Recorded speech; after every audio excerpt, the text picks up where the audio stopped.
And I'm your host, Mark Evans. And on today's show, we've got something really special for you. We have something that my 6-year-old daughter likes to call a double-double. I'm here with not one guest, but two guests. I'm here with the co-founders, Josh Hirsch and Joe Arioto of MetaGrowth Ventures. Joe is the president and co-founder, and Josh is the CEO and co-founder, and really concentrates on the sales, the finance, the onboarding, and development. Gents, welcome to the show. Thanks for having us. Thanks, Mark. Thanks. Well, I'm excited to have this episode here, in this interview, in this conversation. So how about you guys give the listeners a little bit of context? First, what is MetaGrowth Ventures, and how do you help your customers achieve their mission? And I'll let whoever wants to answer that one go first. Go for it, Joe. Yeah, so essentially, companies hire MetaGrowth Ventures to build their world-class sales team. So this could be 100% commission, it could be minimum wage plus commission, or it could be salaried plus bonuses.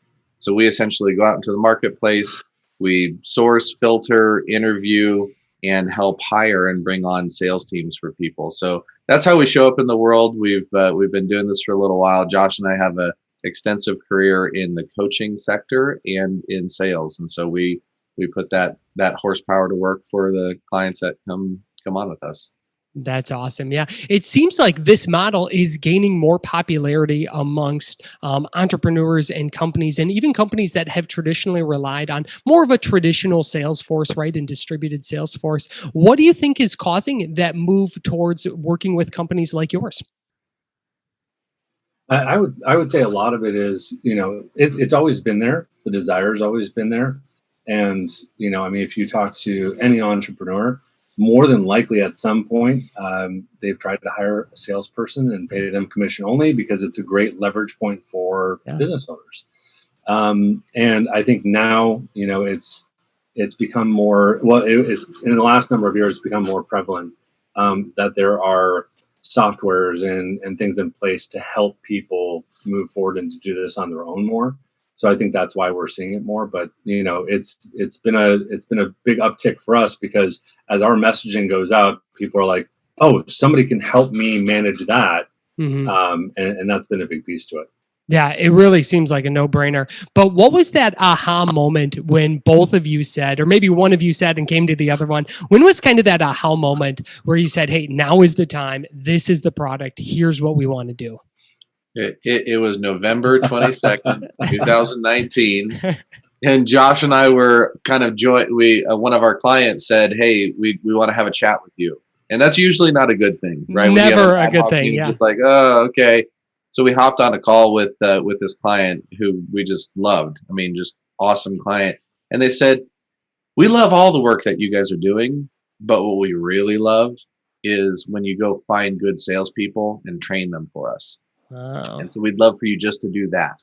And we were like, "Okay, well, what's that going to cost?" I said, "No, we'd like to keep paying you what we're paying you and do that." And Josh and I kind of looked at each other. It was one of those moments where we're like, this could be interesting. So we started carrying that message of building sales teams. We'll go find and place great salespeople and then hold them accountable. It's what we love doing. Like, that's our passion. Like, we love pouring into people that way. So then we started carrying that message to the marketplace. And I have never gone to the market with a message that was more like visceral response. People were like, "Yes, I need this." And so it was November 22nd, 2019. When we had this epiphany, and that's where we started building, this out in a really significant way. That's awesome. So coming up on your 1-year anniversary, but let's start kind of, I guess, in the beginning. I mean, both of you guys are very smart, very talented. Of all the things you both could have done, why the hell did you both choose sales, and how'd you get into sales? I'll start with mine. I didn't ever actually have another path. I mean, if I'm being completely honest. I started doing sales when I was like early 15 years old. Okay. Literally working for a snowboard ski shop, and started to have like a little bit of training back then, and loved it. I was pretty good at it. Just kind of naturally having the conversations and the rest of that. Yeah. And I actually, I've shared this with a lot of people, but I actually didn't go to college because I didn't plan on going to college because I was a salesperson. Yeah. And I didn't see that as my path. And I've read more and learned more and the rest of that than most people on my own. But yeah, for me, it was really never a choice. It was, that's my family's always been in sales, and I got into sales. I loved it, had a passion for it, and just had this burning desire to learn more, to be the best possible person at it, to be able to just, handle any conversation, any situation, any objection. So that was me. It was just a passion from when I was younger. That's awesome. I love hearing that. As someone myself who grew up in an entrepreneurial family and was helping my parents out and sell at a young age too, I really, really love that. But Joe, tell us, how the hell did you get into sales, man? Similar story. So my dad owned a mortgage company, way back in the day. He, entrepreneur, and started working with him and did a number of different things after I graduated, and started out doing actually mortgage sales. And my dad said back in the day, it was like, here's a farm. The title company would hand you a big stack of papers and you just start dialing. I was that guy that called up in the middle of dinner and was like, hey, you want to refinance your house? And it was just like this constant rejection. But in the first 2.5 weeks of cold calling, I had generated a little over $2 million in loans. Wow. And I was like, okay, the money is really cool, but I hated I really didn't like the rejection. Yeah. So I started having fun with it. I'd be like, hey, this is Joe Arioto with American Trust Mortgage, but I bet if my name was Tiger Woods, you wouldn't hang up on me right now, would you? And people would still laugh. And so I was like, oh, you know what? I can be me. Like, I can just have fun in this. And so there was this kind of draw into sales. Eventually I went to my dad and I said, Dad, if this is what it's going to take to succeed, I can't handle this level of rejection. He said, good. I'm glad you came to that determination. And so he sent me actually to basically a sales trainer. And so at, 21, 22 years old, I was starting to get trained and paying for coaching and all that kind of stuff. And it really drew my attention to the coaching industry inside of sales. And so gained a ton of experience and just kind of same path as Josh. I'm like, oh, there really wasn't ever another path. Yeah, I really like that. Yeah, we're lifelong salespeople. No other choice. I don't think there's another career I could possibly do as well. So I really reflect with that and like that. Well, let's pivot into something else. I know you guys work with a lot of companies right now. So you've been in business in this iteration for over the past year. A rough ballpark, about how many customers are you generally working with on a given month or in a given time? So we've got a longer cycle. So people are typically working with us. Our contracts are a year. They go for a long time. So we've grown from really. We started, with our first client. Josh was late February. Pretty much March 1st. Yeah. Wow. I mean, it was within a couple of days of March 1st. Yeah. So March, and we've now got 40, 41, 42 clients. So it's been a massive amount of growth, but it's because we've implemented our own systems in our own business. We are our first client. Yeah, I really, really like that. With seeing these 41, 42 clients, you get to see a lot of different businesses, especially with your background in consulting and within coaching. So what do you think, in your opinions, guys, what is separating good and, okay sales organizations and sales-driven orgs from the really great ones that are absolutely crushing it right now and will continue to do so? If we're talking about organizations and not people, I would say, for the most part, the preparedness. So the people that have like a true sales operating system, something that they use, that's their playbook that they go to. Oftentimes, when we work with founders and engage with founders, stakeholders, they don't have scripts. They have a real deep, in-depth knowledge about the product or service.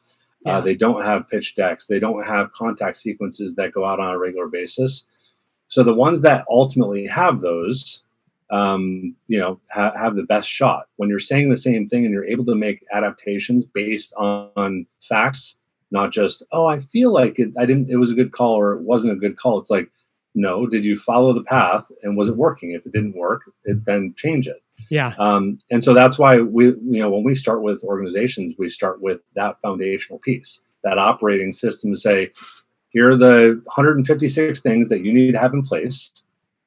And you need to have these dialed in before you even start with anything else. Otherwise, it's going to break. I love that. I see so many organizations that they just want to throw bodies and money and advertising Correct. dollars at a system. It's like a bucket, right? Or a funnel that has a bunch of holes in it. And they're constantly saying, well, sales doesn't work or marketing doesn't work. Well, yeah, no duh. Like, I mean, of course it doesn't work because you have no Right. idea. There's no systems in place for follow-up or for reach out. So I really, really resonate with that. I really like that. Well, let's transition to a little bit of the onboarding and training. A lot of companies, a lot of teams, a lot of founders have talked to me. I'm sure they've been talking to you guys as well about the onboarding and training process. Everyone wants to reduce their RAM time and increase the quality of their hire and their training process. But before we do so, Joe, you shared something really interesting with me before I hit record here, and that you guys have had a tremendous amount of success when it comes to recruiting. And you mentioned that over the past 6 months, you've had somewhere in the neighborhood of 17,000 candidates apply to your positions. Now, I know that there's a lot of founders and entrepreneurs and sales leaders out there listening to this episode saying, hey, I can hardly get, like 5 decent candidates to apply to one of my jobs. What are some takeaways or some tips? What have you guys done to be so successful at the recruiting game that someone could take away and start implementing in their business or on their team today? I would say most importantly, and I say this almost any call that I'm on with somebody who's contemplating working with us, is when we shift gears into the hiring mode and we're going to help a client hire, we are salespeople selling jobs to salespeople. And if you don't get that, if you're just like, oh, I'm going to put this great opportunity out into the world and you're not selling it, then guess what? A salesperson isn't going to respond to it. So your job description better be really, really sexy. I mean, you've got a bunch of and especially right now, I think part of it is the environment that we're in. There are a lot of people who are looking for remote sales positions. They love the 100% commission model. They're like, I don't want a salary. I don't want to be like, I don't want my feet held to the fire. I want to just do what I want to do. And so there's really, really good talent out into the marketplace. We've gotten really good at harnessing that because we communicate the message of our clients really, really well in a very compelling way. And then the dual-edged sword there is that you'll attract a lot of people who are not necessarily the best fit. And so it's learning how to filter through the hundreds of applicants to find the one or two that are actually a really good fit.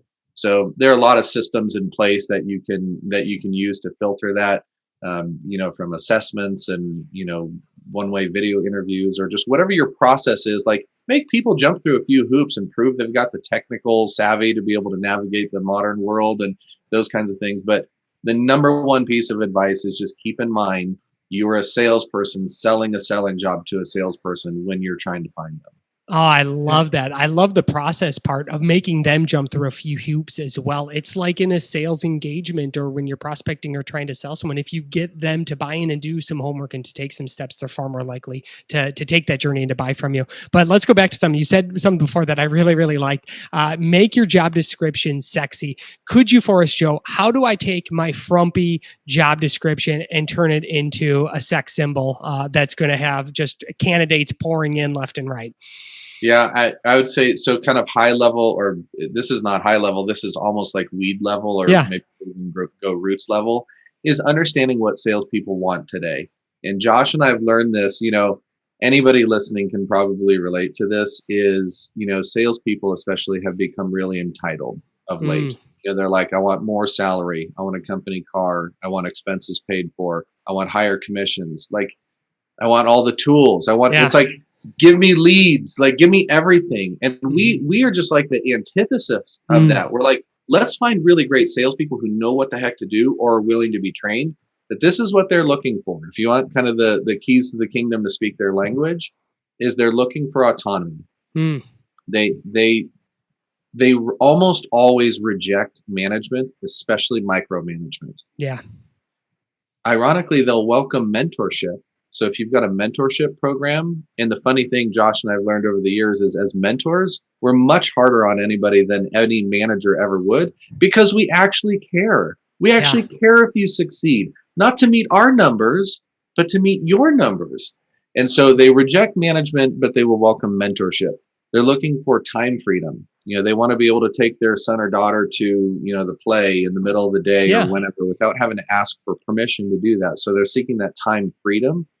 And then lastly, they want to work from anywhere. They want location freedom. So, you want to work from your boat from Fiji, have at it, right? Yeah. That works. So, those are some tools if you want to put that verbiage into it, as long as your systems are set up, and are conducive to having that environment. That's one way to make it really, really attractive. The other element I'd say is, and Josh and I have, when we set up Metagrowth, we made the intentional decision. We want to work with clients that create life-changing opportunities for salespeople. So not lukewarm, not like medium, like, hey, this is a No. decent opportunity, but this is a life-changing. This is going to change the trajectory of your career for you and for your family. So what does that look like for a lot of people? Entry level is 6 figures. Wow. So they've got to have a 6-figure opportunity. More often than not with our clients, it's a multiple 6-figure opportunity. So when we say life-changing, that we're talking about true, not like, hey, you're going to bust your butt and you're going to make 70 grand. Like if you bust your butt with one of Metagrowth's clients, you're going to be making high 6 figures. Awesome. So, you've got to be able to carve that path out, or you're going to have a difficult time attracting the right talent. Yeah, I could definitely see that. I really love that. That was awesome. I think there's a lot of great actionable nuggets that companies could put in and start using today. But let's go down to, so you've got all these candidates. How the heck do you even start onboarding, training, and developing the systems? Because I'm sure you guys have them, of taking someone from they just start to becoming a productive, quota crushing type of rep. I mean, it really starts in Josh's side of the world with Metagrowth, which is properly onboarding the client and creating the systems for training in the first place. Josh alluded to this earlier, but when we onboard a client, even clients that have really, really good companies and even some of the training already in place, they have to go through our filter, because our goal with a salesperson in sales, one of the biggest reward systems is like speed of action. Yeah. So, our goal for every salesperson that is attached to one of the companies that we help is that in their first week of training, they'll know what to say, when to say it, to whom, and how to use the tools to succeed. So that's our goal, is in 1 week, you will know exactly what to do and get released to the marketplace and start generating results. Wow. So in 1 week, you're saying that's usually the typical time frame. If you go longer than that, you're just adding to the sales cycle. So if your sales cycle is 30 days and your training is 2 weeks, that salesperson is now a minimum of 45 days away from money. Yeah. And salespeople are motivated by results. So, why take 2 weeks to do it if you could do it in a week? Why take a week to do it if you could do it in a day? Love that. We've had salespeople come in and actually make sales before their training has even finished, because they've got actionable things that they're doing right away.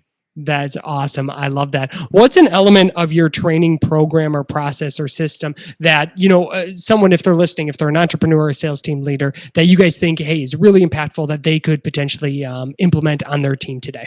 Is there a tool or a technique that you guys use to get that rapid growth and onboarding? I'll say it from my perspective, and then Joe can obviously chime in as well.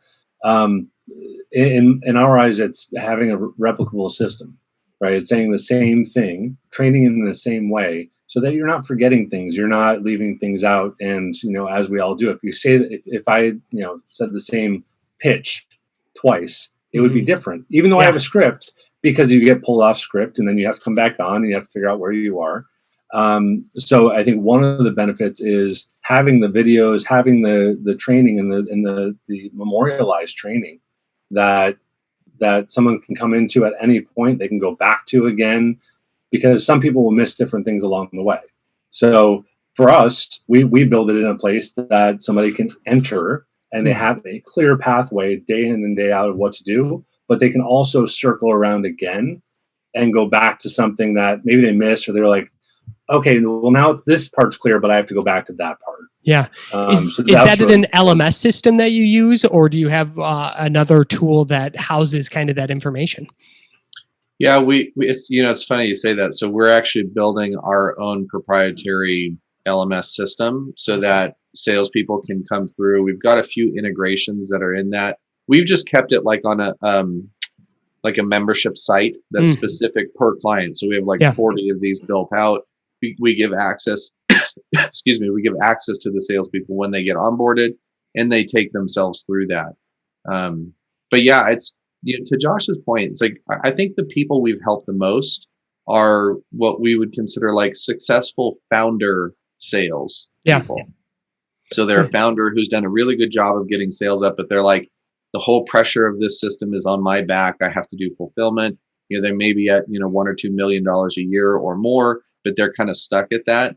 And again, to Josh's point, and also to everything that you do, it's like, if you don't have the playbook and you're just making stuff up as you go, it's like, oh yeah, no, we can include the kitchen sink here and I'll take this. Or, it's like, cause you're the founder. So you get to do that, but it's not replicable. And so you have to have that training system that says, this is the best way to get in touch with our prospects. This is the best way to filter our prospects.